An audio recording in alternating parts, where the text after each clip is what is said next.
কঠিন অবস্থা। এই এই যে ঘটনাটা ঘটছে এটা খুবই দুঃখজনক এবং আইন শৃঙ্খলা বাহিনীকে তাদেরকে অনেক কঠিন অবস্থানে যেতে হবে, অনেক সজাগ থাকতে হবে। আমাদের মনে রাখতে হবে এখানে একটি চক্র যারা নির্বাচনকে, আগামী দিনের নির্বাচনকে বাধাগ্রস্ত চাচ্ছে, বিলম্বিত করতে চাচ্ছে, বিভিন্ন ষড়যন্ত্র এটাকে নিয়ে হচ্ছে। তো এটাও একেবারে ফেলে দেওয়ার মতো কথা না। লোকজন যখন বলছে যে এটার পেছনে অন্য কোনো চিন্তা আছে, যদিও বা তাদের নিজস্ব অন্তর্দত্তের কথা আসছে এই সন্ত্রাসীদের, কিন্তু অনেকের ধারণা, অনেকের মধ্যে চিন্তাটাও আসছে, এখন আলাপেও আসছে যে আসলে যারা ষড়যন্ত্র করছে নির্বাচনকে বিলম্বিত করার, পিছিয়ে নিয়ে যাওয়ার এবং নির্বাচনকে বাধাগ্রস্ত করার, তারা কি এদের এই সন্ত্রাসীদের ব্যবহার করে তারা কি একটা কোনো ভয়ভীতির পরিবেশ সৃষ্টি করে আগামী নির্বাচনকে বাধাগ্রস্ত করার চেষ্টা করছে কিনা, এই আলাপটা কিন্তু চলে আসছে। এটা দুঃখজনক এবং এটার জন্য আইন শৃঙ্খলা বাহিনীকে আরো কঠিন হতে হবে, সতর্ক থাকতে হবে। তারা আগামী দিনে যে চেষ্টা করবে না সেটার তো কোনো গ্যারান্টি নেই এই মুহূর্তে। সুতরাং আমার সকলকে সজাগ থাকতে হবে। আইন শৃঙ্খলা বাহিনী তো অবশ্যই, একজন প্রার্থীর সাথে শত শত লোক থাকে, প্রচুর লোকজন থাকে, এখানে তার আপনি আইডেন্টিফাই করে তো গণসংযোগ করতে পারবেন না। তবে তারপরে কিছু সতর্কতা থাকা দরকার, কিন্তু কতক্ষণ সতর্ক থাকবেন আপনি?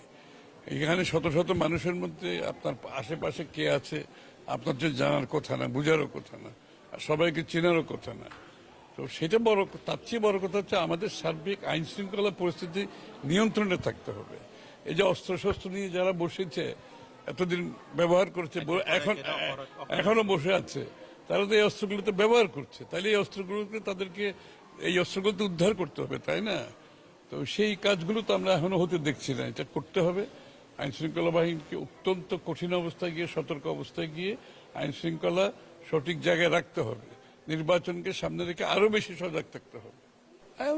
এটা তো একটু উন্নত চিকিৎসার দরকার আছে স্বাভাবিকভাবে।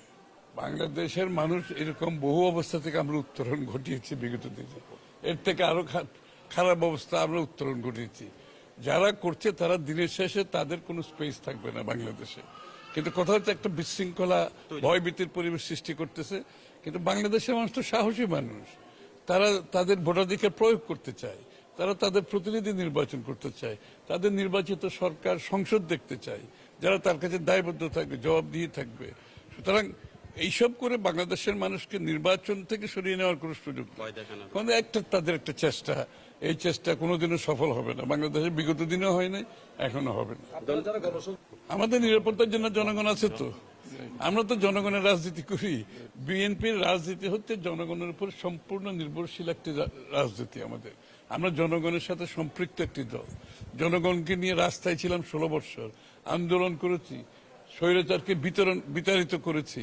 এই জনগণকে নিয়ে তো আমরা নির্বাচন করব, ভয়ের কি আছে? ধন্যবাদ।